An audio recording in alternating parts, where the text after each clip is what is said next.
Now, let us start with the second part of the chapter, General Principles and Processes of Isolation of Elements. After concentration, the extraction of metal involves two steps. First is you have to convert the ore into its oxide form because oxides are easier to reduce. And in the second step, you have to reduce the oxide form to metal. Conversion to oxide form can be done in two ways. One is calcination and second is roasting. Calcination involves heating of the ore when the volatile matter escapes, leaving behind the metal oxides. It is used for carbonate ores. For example, zinc carbonate on heating gives zinc oxide, whereas carbon dioxide will escape. In roasting, the ore is heated in a regular supply of air in a furnace at a temperature below its melting point. It is used for sulfide ores.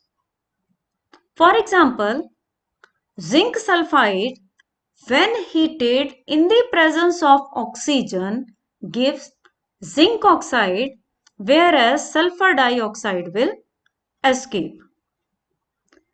Copper sulfide, on heating with oxygen, gives us copper oxide, whereas sulfur dioxide will escape. After the formation of metal oxide, next step is to reduce it. Reduction of metal oxide involves heating it with some suitable reducing agent, such as carbon in the form of coke, carbon monoxide, or some other metal. Like metal oxide on reaction with carbon will give metal and carbon monoxide. Now we have to predict which reducing agent we should use. For this, we have to consider the Gibbs energy.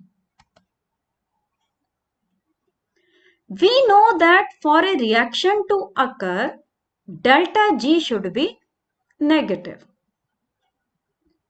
Moreover, a reaction with positive delta G can also be made to occur if it is coupled with some other reaction having a large negative delta G, so that net delta G of both the reaction becomes negative.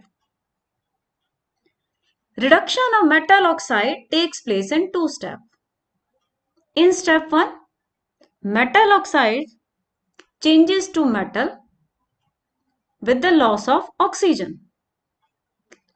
This reaction involves breaking of bond, so delta G for this reaction is usually positive.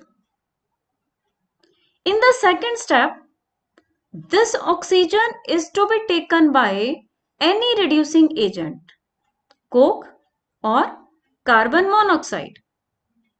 If it is coke, it will take oxygen to form carbon monoxide or carbon dioxide. If it is carbon monoxide, it will combine with oxygen to form carbon dioxide. Along with the coke or carbon monoxide, we may also take any other suitable reducing agent. Delta G for the second step is negative. So the choice of reducing agent should be such that the delta G value is so much negative that when we combine both the steps, the net delta G still comes to be negative. The choice of reducing agent we can predict from this graphical representation known as Allingham diagram. This Allingham diagram helps us in predicting the feasibility of a thermal reduction of an ore. You can see that in this plots of delta G for oxidation of common metals and some reducing agents are given. The values of delta G at different temperatures are also depicted, which make the interpretation easy. While reading this graph, you have to be careful that reduction of the oxide of upper line is feasible by the element represented by the lower line. If you see this point A, this is at temperature. If we extrapolate this, it comes to be temperature approximately between 1200 and 1400 degrees Celsius. Now, below this temperature, magnesium will be able to reduce alumina.